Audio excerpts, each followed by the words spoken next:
야간 개장! 드디어 코스피 2050이 넘었습니다. 그것 때문에 박수 쳐주신 건가요? 아, 여태까지 코스피 지수 한 번 얘기 안 하다가 맞췄네, 맞췄어. 아, 코스피 2050 참 의미 있는 전환점이라고 생각을 하고 있거든요. 그쵸. 네. 의미가 이거 상당히 언제? 크지. 아, 10월 초에 얘기했구나. 10월 초. 9월 말? 9월 말에. 그렇죠. 10월 달에 코스피 최고점이 몇일 것이냐라고 했는데 심 대표가 2050포인트 했고 제가 2020포인트 난 1998. 1998 되게 이렇게 딱 집어가지고 98에서 심리적으로 딱 뭔가 좀 있어 보이게. 그때 보면 아 2000포인트가 넘기기 힘든 거구나 막 이렇게 보였는데 순식간에 2050포인트를 넘었죠.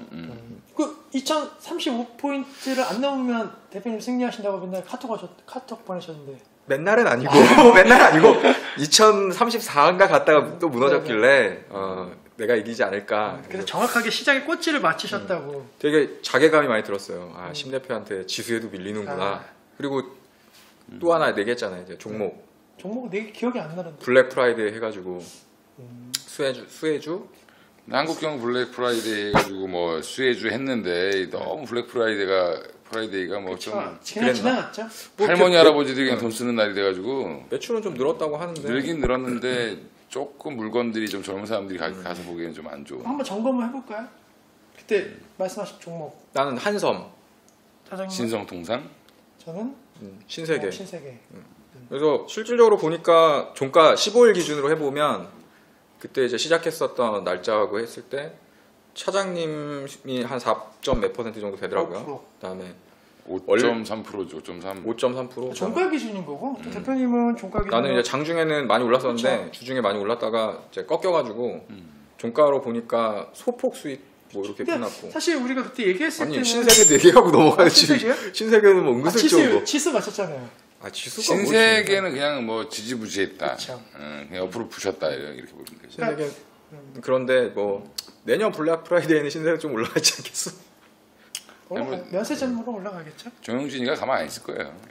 뭔가 하겠지. 아무튼 뭐 2050포인트 맞추신 거 축하드리고. 뭐 해주시나요? 더 가는 거예요? 더 가는 거예요? 어떻게 봐요? 어떻게 보세요? 아 지수? 지수는 아무 의미가 없다. 종목 없다. 오직 종목 1등에. 아니 뭐 ETF 할 거 아니면 뭐 그래도 레버리지 이런 거 할 거 아니면. 그래도 우리 주식하는 사람들은 코스피 지수가 얼마야? 뭐 이런 거 많이 보니까. 그럼 뭐 삼성전자가 갑자기 올라서 그런 거고.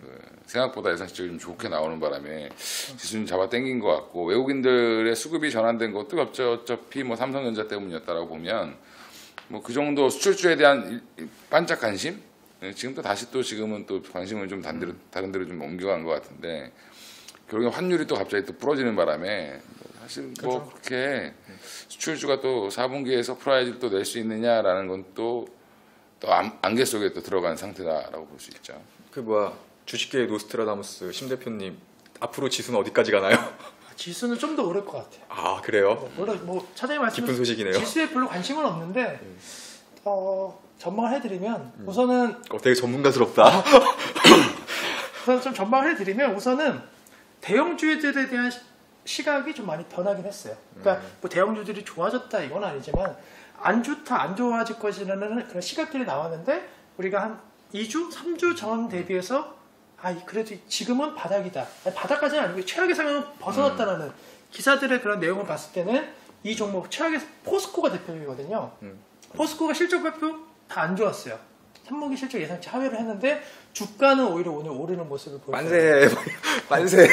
주가는 오히려 오른 거지 이제 왜냐하면 더 빠지진 않겠지 이런. 그렇죠. 만세. 그리고 4분기에 그러니까 3분기가 워낙 안 좋다는 얘기들 많이 나와서 4분기는 3분기 대비 그러니까 우리가 주식할 때 전년 동기 대비도 중요하지만 전분기도 중요한 거잖아요. 근데 4분기는 전분기 대비 좀 좋아질 수 있는 실제 포스코 같은 경우는 실적이 순이익 단에서는 되게 안 좋은데 영업이익률도 철강 업종에서 10%를 일단 넘겼고 그러니까 본업 자체는 괜찮은데 이제 기존에 이제 좀 무자비하게 투자했었던 부분들에서 자회사들이 손실을 많이 보고 이번에 또 신일본제철하고 또 이제 그 벌금 소송 붙어가지고 했었던 벌금에 대한 부분들이 좀 반영이 되다 보니까 적자폭이 좀 확대돼서 나오긴 했는데 사실 그래서 뭐 어저께 원래 제가 이제 포스코 같은 경우는 IR을 항상 참여를 하는데 어저께는 부득이하게 IR 안 하고 이제 컨퍼런스 콜로 대체를 했거든요.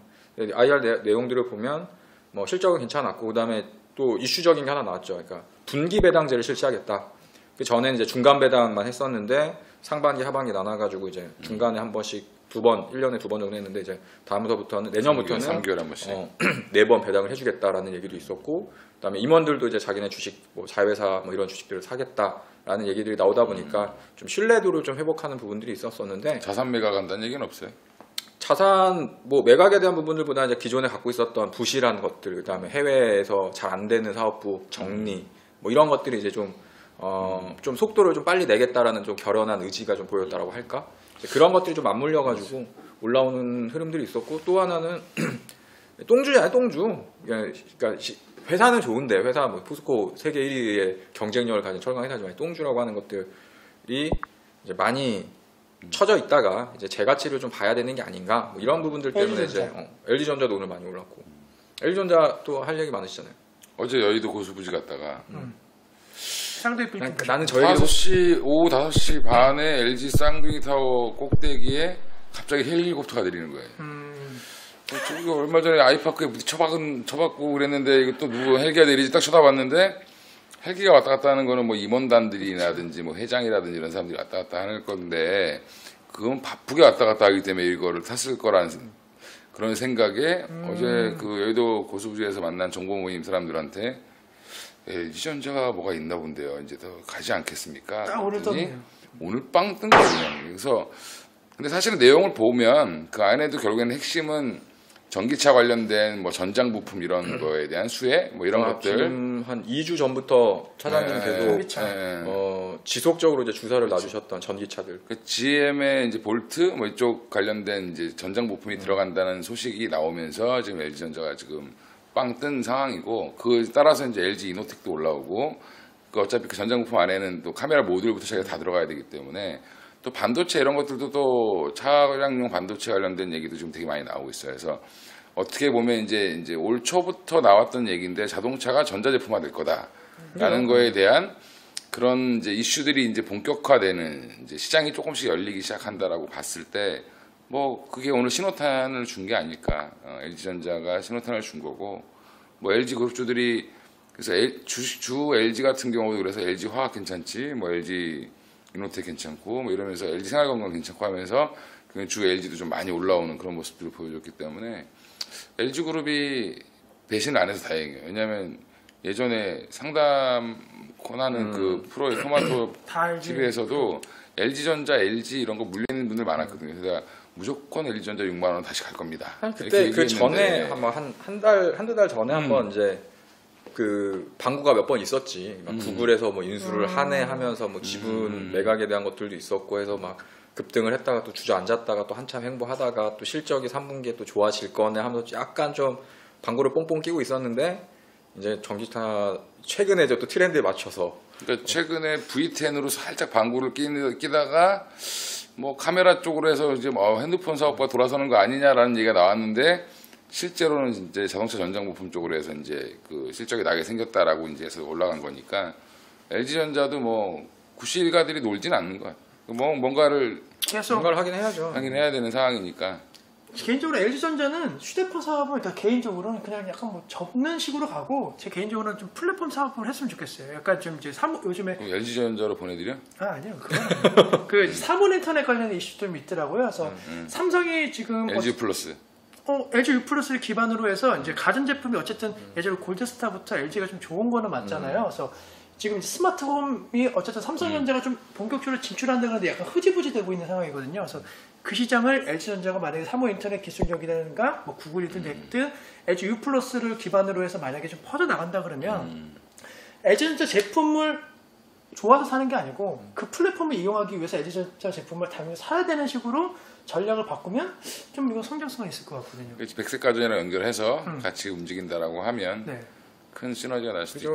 근데 사실 LG전자 같은 경우에는 그 전부터 자동차 전장 쪽으로 가겠다라는 결연한 의지를 가지고 사업부도 하나씩 만들었고, 근데 이제 이게 지속적으로 갈 수 있냐. 근데 이제 이번에 사실 물론 전기차와 관련된 부품 뭐 이렇게 납품 얘기 나오면서 이제 되게 이슈가 됐긴 했지만, 진짜 핵심적인 거거든요. 제가 지금 사실은 전기차 얘기를 많이 듣고 제일 찾고 있었던 게 모터였어요. 모터. 그래서 우리나라 중소기업 중에 전기차에 그러니까 하이브리드든 모터와 관련된 게 뭘까 그걸 계속 찾고 있었는데 LG전자가 그걸 내버린 거야. 그래서 아 얘네들이 좀 뭔가 좀 될 수 있겠다. 그래서 아마 오늘도 물론 많이 올랐지만 이제 LG전자를 바라보는 시각 자체가 전체적으로 좀 바뀔 가능성이 높고, 그건 아마 이건희 차장님이 그 다음에 전체적인 전기차 관련 유망주 뭐 이런 거 얘기할 때 좀 자세하게 얘기해 주시고.